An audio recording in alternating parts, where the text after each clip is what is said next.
Welcome friends, welcome back to the kitchen. Tonight for supper I'm going to make a one-pan chicken dish. And the bones of this recipe is a mixture of two recipes that we did on the old cookbook show. One from the 1930s, I think it was the 1930s, called Smothered Chicken, and one was from 1800 and it was a chicken fricassee. And both of those recipes were essentially chicken fricassee. Even though it was called Smothered Chicken, it was a chicken fricassee.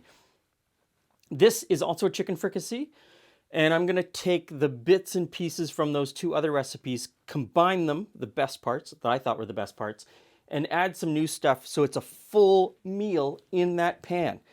And it looks like there's a lot going on the countertop, and there is, but it is very simple. So I'm going to start out by making an herb mix that would generally be called herbe de Provence. So into the mortar and pestle, I am going to put fennel.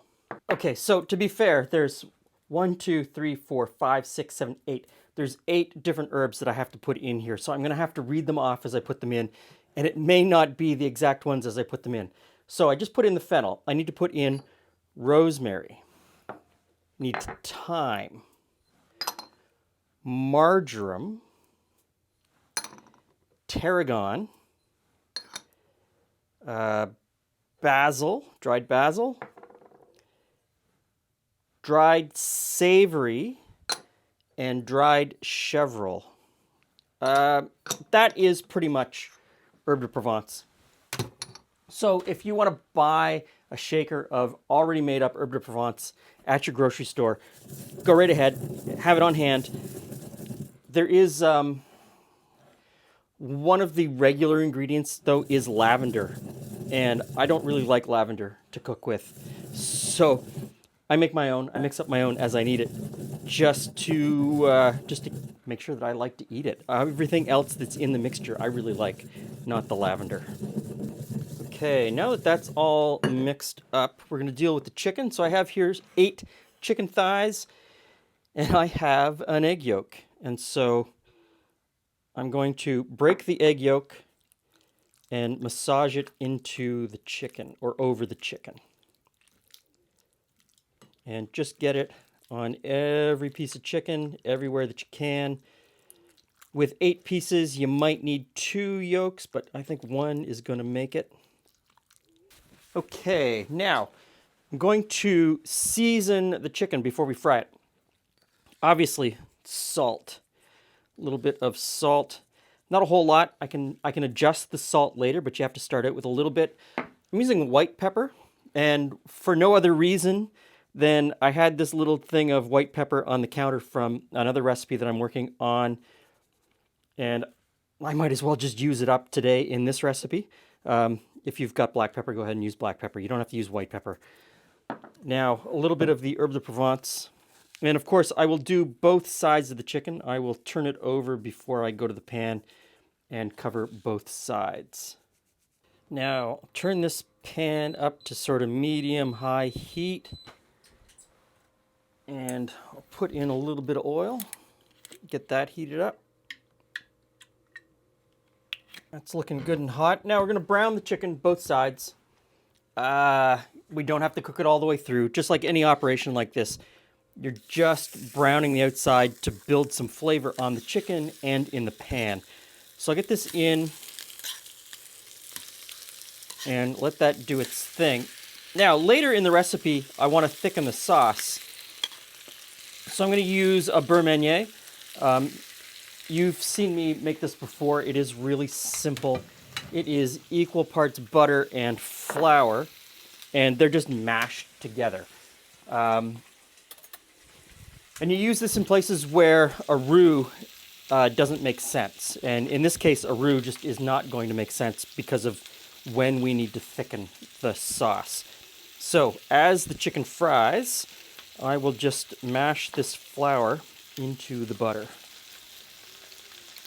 There we go. It comes together really quickly. So we'll just set that aside and check the chicken. Let's see.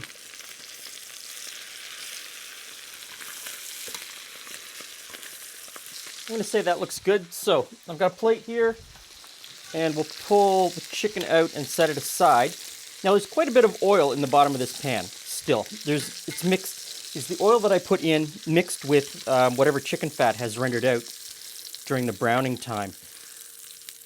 You have to look at it and decide if there's enough or if there's too much for your liking. If you think there's enough to do the next operation, leave it. If you think there's too much, take some out. I think I've got the right amount in here. This is 4 little potatoes that I've cut up into fairly small chunks. I'm going to put them in. I'm going to splash myself with oil. I'm going to put them into the pan, and I'm going to brown them a little bit. So I'll just mix those up in the pan. I've also got a couple of shallots from the bottom of the fridge from the crisper, and these little pearl onions, again, from the bottom of the crisper. You don't have to use shallots or pearl onions. If what you have is a brown or a white onion, just chop it up. Again, you want it to be about the same size as the potatoes that you chopped up. I'm going to put that in as well. And we'll give that a bit of a stir around. Just trying to brown them, soften them up a little bit so they'll cook at the same rate as the chicken later. Now, I had some mushrooms that were, again, hanging out in the bottom of the fridge on their last legs. I'm going to throw them in just to see what happens. Now you're just looking to get some color on the potato and the onion as well, getting those mushrooms to release most of their moisture. And at this point, there's really no fond left on the bottom of the pan.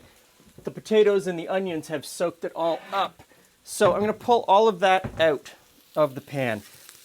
I don't know if pulling it out is actually necessary. I think at this point you could probably build your sauce in this pan, no problem. But I'm going to pull it out anyway because I think building the next bit would be easier without all of this stuff in the pan.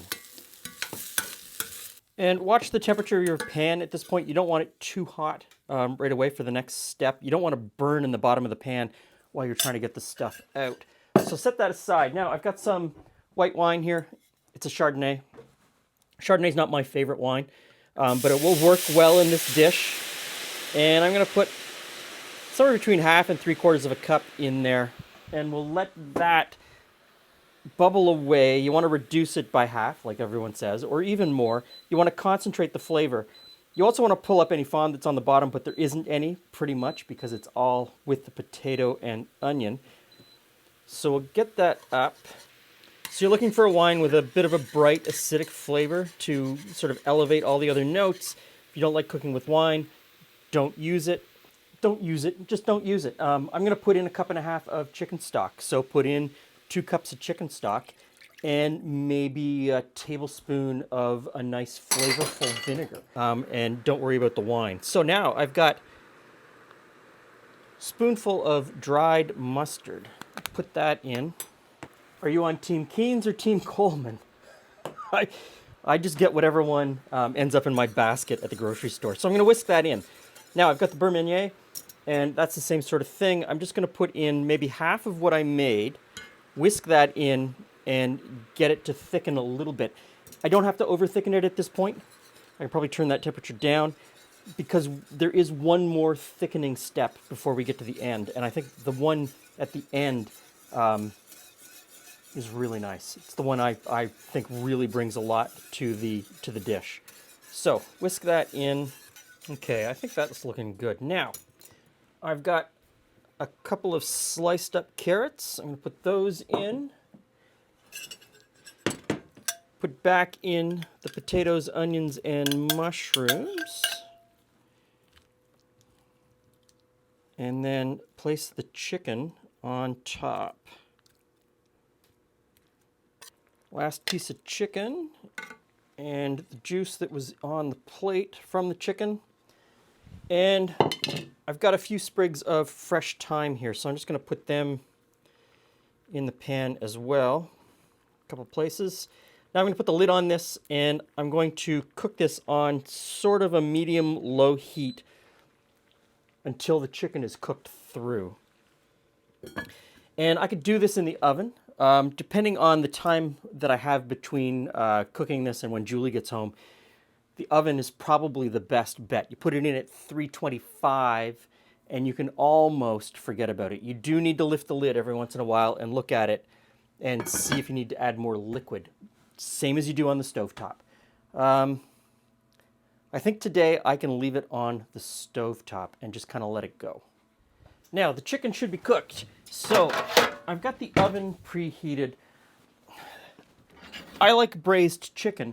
I don't like braised chicken skin. So, I'm gonna take the chicken out and pop it in the oven. So, I've got the oven preheated.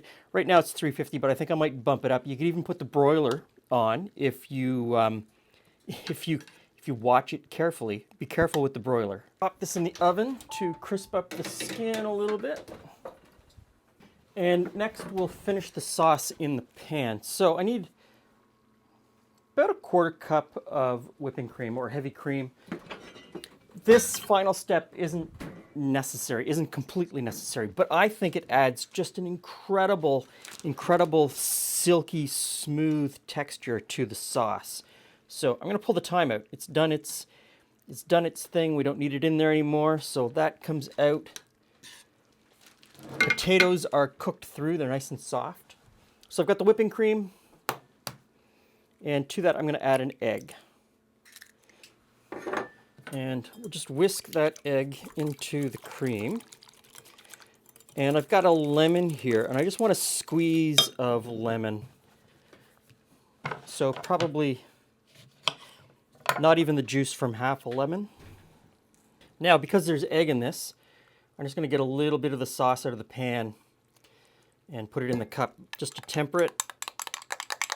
And then this goes into the pan, and we just mix that into the rest of the sauce. Get that out.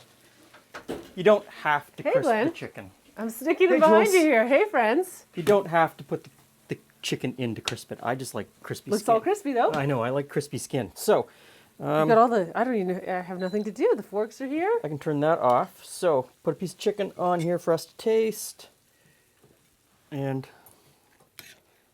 oh, it's got a sauce? yeah, it's a cream sauce with potato, little onions, carrots.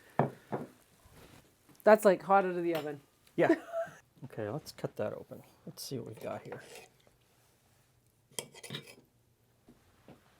Okay.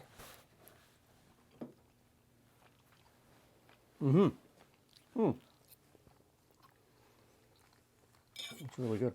One of those onions. That's really good. I like this. What did you put on the chicken? I like the. Oh, so I essentially made an herb mix that's herb de Provence. Okay. Leaving out the lavender because I don't really like lavender.